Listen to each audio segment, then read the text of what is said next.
তারপরে লেখছে ওয়াহাবিদের পিছনে নামাজ পড়লে কি নামাজ হবে না? ওয়াহাবিদের পিছনে নামাজ পড়লে নামাজ হবে না। কেন? কারণ ওয়াহাবিদের ঈমান নাই।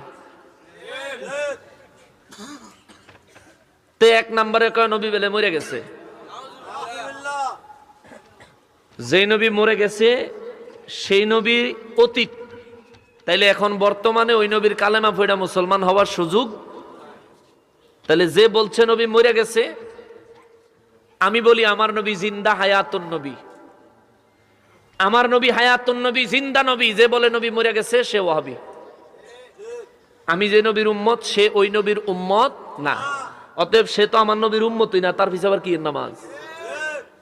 শুধু এখানে শেষ না, আমার নবীর শান ও মানের কথা শুনলে যে খুশি হইতে পারে না এটা ওয়াহাবী, তার পিছনে নামাজ পড়া যাবে? আমার নবীর সম্মান শুনলে আমার কলিজা খুশি হয়, আমার কাছে ভালো লাগে। অতএব যে যার কাছে খারাপ লাগে তাহলে বুঝতে হবে সে আর যাই হোক আমার নবীর উম্মত না। অতএব তাদের পিছনে নামাজ পড়বেন না। যদি ফাইসা যান, একটা বিষয়, যদি ফাইসা যান, মনে করেন বিয়ার বাইত বেড়াইতে গেছেন, যায় দেখেন বিয়ার মসজিদের ইমাম সাহেব হেই ডাব্লিউ কোম্পানি, আমি তাগরের নতুন নাম দিছি ডাব্লিউ কোম্পানি।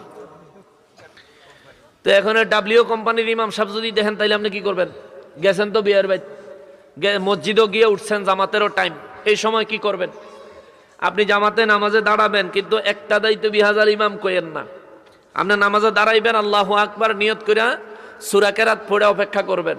হেমিয়া যেসম রুকু দেয় আপনি হেসমে রুকু দিবেন আল্লাহু আকবার কইয়া, তার সাথে রুকু সেজদা উঠা বসা করবেন। কিন্তু তাকবীর, তাসবিহ, সূরা কেরাত সব কিছু আপনার নিজেকেই পড়তে হবে। অর্থাৎ এই জামাতের মুসল্লিরা দেখলো আপনি জামাতে নামাজ পড়ছেন, কিন্তু হাকিকতে আপনি একা একা নিজের নামাজ নিজেই পড়ছেন। এটা হইল হিকমত। এই হিকমত অবলম্বন করে চলাইবেন। কোনো সমস্যা আছে নাকি? বুঝছেন তো বিষয়টা? এইভাবে করবেন যদি ফান্দে পড়ে যান। আর কোনো মনে করেন রওনা দিছেন, রাস্তায় যাচ্ছেন, আলা হযরতের একটা মাসআলা, জুমার নামাজ শুক্রবারের দিন, কইবেন হুজুর জুমার নামাজ তো আর এক লাখলা পড়ন যায় না। এখন শুক্রবারের দিন কোনো ওয়াহাবালি, আমি কোনো মসজিদও দাঁড়াইছি বা বাসে যাইতাছি, বাসটা দাঁড়াইছে, কিংবা লঞ্চে যাইতাছি, লঞ্চের সাথে জুমা হইতাছে, ছায়া দেখি তো ডাব্লিউ কোম্পানির ইমাম সাহেব। হুজুর তাইলে এই মুহূর্তে আমি কি করব? আলা হযরতের মাসালা হইলো এই মুহূর্তে ওই সুরের পিছে নামাজ না পড়ে অপেক্ষা করবেন, তারা নামাজ শেষ হয়ে গেলে আপনি জোহরের নামাজ আদায় করবেন। জোরে কোন সুবহানাল্লাহ।